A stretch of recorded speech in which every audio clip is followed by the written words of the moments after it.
কথা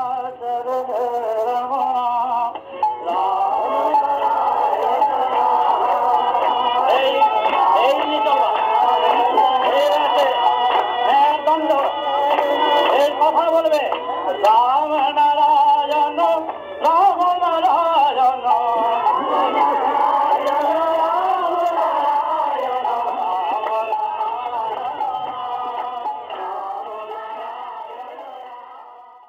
রাম নারায়ণ রাম।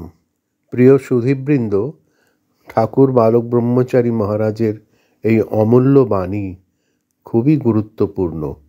আপনারা সবাই ধৈর্য সহকারে পুরোটা শুনবেন। রাম নারায়ণ রাম। এমন একটি সংগঠন তৈরি হওয়ার দরকার সন্তান দলের ভেতরে, যাতে আইন শৃঙ্খলা রক্ষা থাকে এবং সব কর্মীরা সুন্দরভাবে কাজ করছে কিনা সেগুলো দেখতে হবে। সেইভাবেই এক সংগঠন তৈরি থাকবে। যে কোনো শাখা থেকে যখন সেই সংগঠনের কর্মীদের যখন যে ডাকবে তাদের কাজগুলো সুন্দরভাবে সম্পন্ন করে দিয়ে আসবে। সংগঠনের মূল উদ্দেশ্যই হল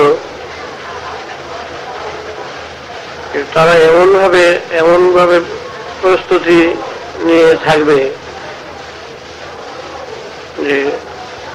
যে কোনো পরিস্থিতি, যে কোনো অবস্থার জন্য যখন ডাক পড়বে তারা যেন ঝাঁপিয়ে পড়ে। তাই সমস্ত ডিস্ট্রিক্ট থেকে জলপাইগুড়ি, কোচবিহার, দার্জিলিং, উত্তরবঙ্গে যতগুলো ডিস্ট্রিক্ট আছে তার থেকে বাছাই করে কিছু ভলান্টিয়ার, কিছু কর্মী সেটা রিজার্ভ থাকবে। তারা সমস্ত কাজ তারা করে যাবে, ঝাড়ু দেওয়ার থেকে একবারে চণ্ডীপাঠ পর্যন্ত একটা কথা আছে। সেখানে তারা শুধু এর জন্য অপেক্ষা করবে যে কোনো শাখা থেকে তাদের যখন ডাকবে যে তোমাদের এই কাজ তোমাদের করতে হবে, তারা লাল মদনে সেই কাজগুলো নির্বাহ করে। কিন্তু তাদের ভিতরে ওই সংগঠনের কর্মীরা তারা এমনভাবে প্রস্তুতি নেবে, তারা সব কিছু তাদের শিখতে হবে। ঘোড়া দৌড়, ড্রাইভিং, তারপরে এনসিসিতে ভর্তি হয়ে সে বন্দুক চালা না, তারপরে সব কাজ তারা শিখে রাখতে হবে। তারা যেন আরো তাদের ছেলে মেয়েদের গড়াতে পারে সেইভাবে তারা শিখবে। একটা প্রতি শাখায় শাখায় একটা করে একটা ব্যায়ামাগার করা ভালো উচিত। কম বেশি সবাই সেখানে গিয়ে ব্যায়াম করবে, চর্চা করবে। যেমন পাঠাগার থাকে সেরকম ব্যায়ামাগারও থাকার প্রয়োজনীয়তা আছে। এবং সেখানে যাতে ওই সংগঠনে যাতে অনেক ছেলে মেয়ে ঢুকতে পারে এবং কাজ করতে পারে সেই রকম ব্যবস্থা করবে। তবে আমার কথা হলো, আমি চাই এই নর্থ বেঙ্গলে তোমাদের মাধ্যমে এমন প্রচার করবে যে নর্থ বেঙ্গলে আগে সংস্কার জাতীয় মত বা পথ যাতে ঢুকতে না পারে, সংস্কার যাতে ঢুকতে না পারে, বলতে যাতে ঢুকতে না পারে, এমন ভাবে বেড়া দেবে যে ওই বেড়া ডিঙিয়ে যেন কোনো দল সম্প্রদায় যারা বিবাদ বিচ্ছেদ সৃষ্টি করছে সেই রকম কোন ব্যক্তি যেন তোমাদের নামে ঢুকতে না পারে তার ব্যবস্থা, এমন ব্যবস্থা তৈরি করে তোমরা থাকবে, সেইভাবে গার্ড দেবে।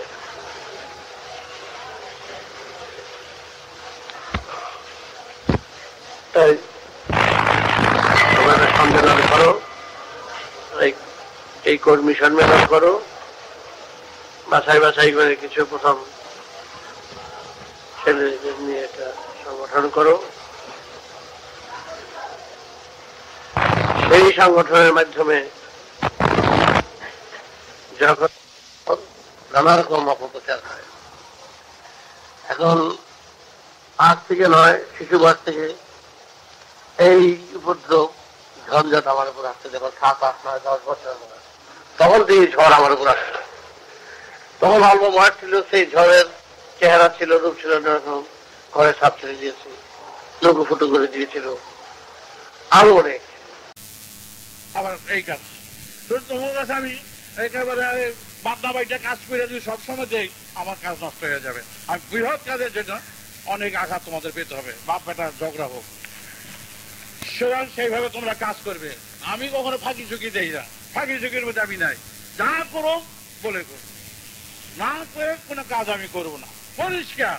একটা লোক হইলে গোবর, আমার লোক হইতে জানা, এই যে করবো না যে একটা জায়গায় ভালো লাগছে ফাঁকি দিয়ে চলে গেল, এই ঠাকুর তা নয়। মেয়ের লোকের বদনাম তো কম পাই নাই। বাচ্চা বয়স ঠিক আছে, 5 বছর বয়স থেকে মেয়েদের বদনাম দিয়েছে আমাদের। অনেক আইছে বালক ঠাকুর দেখে গিয়ে অনেক মেয়ে ছেলে থাকে, হ্যাঁ এবার দেখে 7 বছর বয়স, হ্যাঁ বেটা কি শুনলাম। সুতরাং এই 7 বছর 14 বছর বয়স আমার 3 বছরের মাইয়া, আর যখন আমার যখন 28 বছর বয়স তখন হলো 14, 15, 16, 17 বছর। অনেক ঝঞ্ঝট নিচ্ছি, অনেক মেয়ের বদনাম নিচ্ছি, অনেক কিছু নিয়েছি। আরে নিমু বেটা সে নিতে পারে যারা আছে, নিমুর সাথে কি আছে? আমি ভয় পাওয়ার কি আছে? ভয় পাওয়ার কি আছে? যেই বেটারা বলে অনেকে যে কাম কাঞ্চন নাই, কাম করবো না, আমি কারো দিকে তাকাই না, দেখো তখন শয়তানের বাসা বিক্রি দিচ্ছে। শয়তানের বাসা তার মধ্যে। এই ঠাকুর সেগুলি পাবে না, এই ঠাকুর ঠিক বলে দেবে। যারা ভালোবাসো ভালোবাসি বলো, আমি ভালোবাসি, দেখতে বেটাই বেটার ভালোবাসি, তাতে কি আছে? তাতে আমার গুরুগিরি রেবো গিয়া? যে এই দেশে মেয়ের বিবাহ করলে যদি গুরুগিরি জায়গা, বাচ্চা হইলে গুরুগিরি জায়গা, ভগবানত্ব জায়গা, তাহলে ধর শ্রী কৃষ্ণের বাচ্চা আছে, শ্রীরামচন্দ্রের বাচ্চা আছে, বুদ্ধের বাচ্চা আছে, তাহলে সবগুলো কি আছে? এগুলো কিছু না, কার বাচ্চা না আছে? ওগুলো ওই সমস্ত বাদ দাও, এই প্রসঙ্গে আমাকে নাই, তোমাদের এইসব প্রসঙ্গে না। কোন মেয়ে গেল, কোন কি গেল, এগুলি তো সব খুচরা কথা। এগুলোর সঙ্গে যে দেবতার দেব দর্শনে ধর্মের কি আছে? তোমরা নিজেরা গুছিয়ে চলবে, নিজেরা সামনে চলবে, আদেশ প্রদান চলবে। যা বলবো, যারা নিয়েছো কানে তারা আটকে গেছো। সুতরাং যারা আটকে গেছো তারা আমার হাতে বাপ বেটা মায়ের বাবও হয়েছে, মাও হয়েছে, আচ্ছা করে দেবো। তখন আর কোনো খাতির বাতির চলবে না, ধরে ধরে সদারি গলে চলে গেলে পারবো। সুতরাং আদেশ যা করবো, তোমরা এক কথা বলো যে সময়কালীন আক্রমণকারীদের বিরুদ্ধে যখন আক্রান্ত হব আমরা, তখন আমরা সবাই একত্র হয়ে তার প্রতিকারে নামতে পারবে কিনা বলো। আমাদের কি করতে হবে না করতে হবে তা আমরা জানি না, অবস্থা অনুযায়ী আমাদের ব্যবস্থা করতে হবে। ছিল তাই অবস্থা অনুযায়ী ব্যবস্থা আমরা যারা প্রস্তুতি নেবা, বুঝলা? যেরকম দেশে আছে না যে পূজা আসতেছে, খড়গ দাঁড়াইতেছে, তাহলে বেটা পূজার লেগে খড়গের লেগে কি আছে? হ্যাঁ, 1 মাস আগের থেকে এই খড়গ দাঁড়ায়। আমি জিজ্ঞাসা করতাম খড়গ দাঁড়াচ্ছেন কেন? পূজা আইতেছে না, আর পূজা আইতেছে খড়গের লেগে কি? হ্যাঁ, খারার লগে সম্পর্ক আছে, এই খারার লগে ধারার সম্পর্ক আছে। দেখো, শত্রু বলি, পুজো দুর্গা পূজার শেষে প্রথা আছে একটা শত্রু বলি। সবাই মিলে, বুঝলে, এই কচু পাতার মধ্যে চাউল বেটে পিঠালি বলে এটাকে, পিঠালি দিয়ে এরকম একটা শত্রুর চেহারা আঁকে, বানায়। তারপরে এই যে বড় কচু পাতা আছে, এই 2টা কচু পাতা, একটা কচু পাতা এটাকে রাখে আর একটা কচু পাতা দিয়ে ঢাকে, ঢেকে ওই কাঠগোড়াতে থাকে, কাঠগোড়া উঠিয়ে ফেলে দিয়ে ওই বেদির উপরে ওই শত্রুটা, দেশের শত্রু, জনের শত্রু, ভিতরের শত্রু, বাইরের শত্রু, ওইটা রেখে দেয়। এইভাবে মূর্তিটা তৈরি করে। আর বাড়ি শুদ্ধ সবাই এসে ওই যে খড়গটা আমরা সবাই এসে ধরে, এত লোক থাকে বাড়িতে, অনেকে খড়গটা ধরতো না, তার পাশায় পাশায় ধরে দাঁড়িয়েছে, খড় পাশায় সেই ধরে, হ্যার পাশায় এই ধরে, ধরে দাঁড়িয়ে আছে। তাদের বেলা শতেকখানে লোক বাড়িতে। আর পুরোহিত মন্ত্র পড়তেছেন, মানে দেশের শত্রু, জনের শত্রু, ভিতরের শত্রু, বাইরের শত্রু, আমরা এই শত্রুকে বিনাশ করতে এই মহাখড়গের দ্বারা, জ্ঞান খড়গ, বাইরের খড়গের দ্বারা যারা জাতির শত্রু, তারে এইটাকে কর্তন করিয়া এইটাকে পুতিয়া দেওয়া হলো, চিরতরে কবর দেওয়া হইলো। বাস লাঠি মেরে সবাই বুঝো, এটা পুজো, দুর্গা পূজার শেষে এই বলির প্রথা আছে। তাই তোমরা জানো, যখন এই যে আজকের দেশের যে দুরবস্থা, শত্রুর দ্বারা আক্রান্ত, দেশের অসুরের দ্বারা আক্রান্ত, আমরা এই অসুরকে দমন করার জন্য যা যা বিধি ব্যবস্থা অবলম্বন করা দরকার সময়কালীন, আমরা এই কথা বলবো না আমরা মারপিট করতে চাই, কাটাকাটি করতে চাই, আমরা কিছুই করতে চাই না। আমরা চাই মিল, আমরা চাই মীমাংসা। কিন্তু তখনকার অবস্থার জন্য কি করতে হবে না করতে হবে তা তো বলা যায় না। তোমরা প্রস্তুতি নেবে। আমরা ভাই ভাই হয়ে হাতে হাত মিলেই সবাই সঙ্গে থাকতে চাই, পেড়া মারা ভেবরা, দেশের জনের সবার সাথে। তাই তোমরা সেইভাবে আজকের মার্চ, আজকের সংগঠন, আজ এই কোটি কোটি ভাইদের স্মরণ করো। প্রত্যেক ভাইদের কাছে জানিয়ে দাও তোমাদের এই বার্তা, জানিয়ে দাও তোমাদের আদর্শ, যে সব শাখার ভাইরা এক ভাই, এক আত্মা, এক সুর, মনে রেখো। আর তোমরা কর্মের পথের গান, যে গান আছে সেইভাবে সেই আদর্শে তোমরা চলবা। আর মহাকাশের মহানাম রাম নারায়ণ রাম গান গাইবে। আজ যারা আসছো দূর থেকেই আশীর্বাদ করছি, তোমরা হাত জোর করে, আজকের মার্চ করছো তো, তাই আজকের উপরে আর আসা দরকার নেই, এইখান থেকে তোমরা হাত জোর করো, হাত জোর করে বলো বিশ্ব প্রবৃতির সুরের কাছে যে আমরা এক সুরে থেকে অসুর যেন কে দমন করতে চাই। আমরা সুরের মাধ্যমে অনন্ত সুরে পৌঁছে যেতে চাই। আমরা যে সুর পেয়েছি, যে গান পেয়েছি, যে তান পেয়েছি, এই সুরের সাহিত্যে সুরের সাথী হয়ে মহাকাশের মহাসুরের সুরধ্বনির সাথে যেন যুক্ত হয়ে পরমানন্দে পরম সুরে যেন পৌঁছতে পারি। দেব দেবতা আছেন কি নেই তোমরা আমরা জানি না, বলো দেব দেবতা আছে কি নেই তা আমরা জানি না, কি আছে কি নাই তা আমরা জানি না।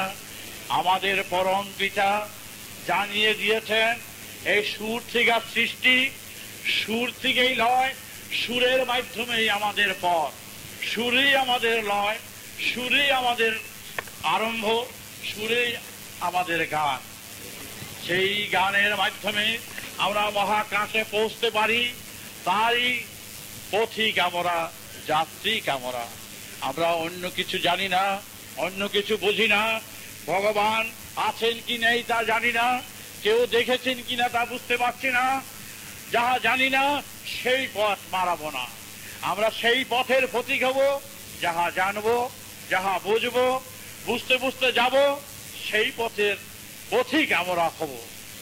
তাই গুরুগত প্রাণ হয়ে, গুরুর আজ্ঞা বহন করে, নির্দেশ বহন করে, সবার সাথে সবার ভুল বুঝাবুঝি সব নষ্ট করে আমরা এক আত্মার হয়ে, এক মায়ের গর্ভজাত সন্তান হয়ে আমরা একই সুরে, একই ধ্বনিতে, একই বেদের সুরে, বেদের ধারায়, বেদের মতে, বেদের পথে পথিক হয়ে, যাত্রীক হয়ে আমরা এক হয়ে চলব। আর আমরা সংসার ধর্ম পালন করব। মা বাবা, ভাই বোন, আত্মীয় স্বজন যারা যেখানে আছে তাদের সেবা যত্ন একটা আমাদের অঙ্গ।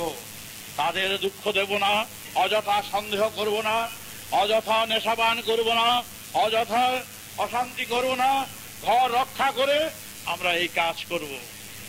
কারোর থেকে ধর্মের নামে পয়সা রোজগার করব না, ধর্মের দোহাই দিয়ে চলব না। আমরা সেই প্রকৃতির নীতির সন্তান, প্রকৃতিগত হয়ে প্রকৃতির পথে মতে আমরা চলব। আমাদের গান বেদের গান, আমাদের তান বেদের তান, আমাদের সুর বেদের সুর, আমাদের ধারা বেদের ধারা, আমাদের পথ বেদের পথ, আমাদের মত বেদের মত। সুতরাং যেখানে ভেদাভেদ নাই আমরা সেইভাবে চলবো, এক ভাই এক প্রাণ এক হয়ে একত্রিত হয়ে আমরা সবাই থাকবো। মনে থাকবে? তোমরা মনে রেখো। পরিশ্রম করার আমার আর সময় নাই, সময় আর আমি করতে পারছি না। তোমরা আমার কিছু বক্তব্য নাই। আমি মা হয়ে বলছি তোমাদের কাছে, বাবা হয়ে বলছি তোমাদের কাছে, প্রাণের হয়ে বলছি তোমাদের কাছে, আমার দেবার বচন আছে একমাত্র স্নেহ আর প্রেম। তোমরা এই নিয়ে তোমরা এগিয়ে চলো। নিজেদের মধ্যে ঝগড়া বিবাদ করো না, নিজেদের মধ্যে অশান্তি করো না। এক শিকলের বন্ধনে সবাই একত্রিত হয়ে তোমরা এগিয়ে যাওয়ার পথিক এগিয়ে চলো। গান গাইবে রাম নারায়ণ রাম। তাই তোমরা আস্তে আস্তে করে একত্র হয়ে আবার প্রশাসন নিয়ে তোমরা এগিয়ে চলো। অন্য কোনো রকম কোনো স্লোগান দেওয়ার প্রয়োজনীয়তা নাই, শুধু কর্মের পথের গান গেয়ে যাও, তাই যথেষ্ট। কর্মের পথের গান তো জানা আছো নাকি? আর যারা জানো 5 জন গেয়ে যাও, এইটা গেয়ে যাও। আর যারা তোমার যদি দীক্ষা দেওয়ার থাকে তারা শুধু এখানে বসে থেকো, পরে এসে নিও, আগে প্রজেকশন বেরিয়ে যাও। গান গাও, কর্মের পথে চলো, গাও।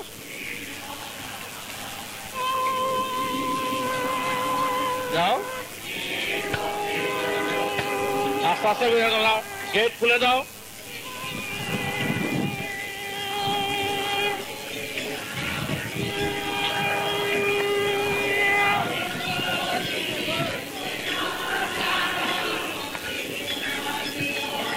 হ্যাঁ, এটা নিয়ে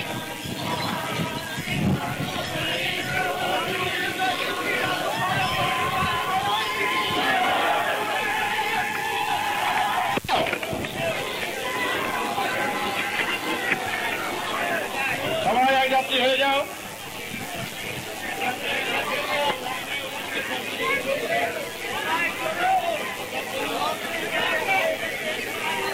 সবাই একত্র হয়ে যাও। যারা দর্শনার্থী আসছো তারাও একত্র হয়ে যাও আজ, কারণ অন্য দর্শন পাইনি এখন।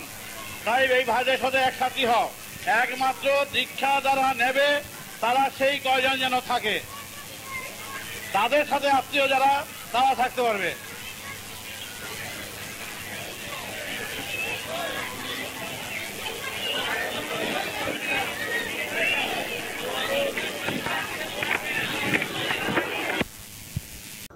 প্রিয় সুধীবৃন্দ, আশা করি আপনারা আপনাদের মূল্যবান মতামত এবং পরামর্শ কমেন্ট করে জানাবেন এবং সাবস্ক্রাইব করে দেবেন। রাম নারায়ণ রাম।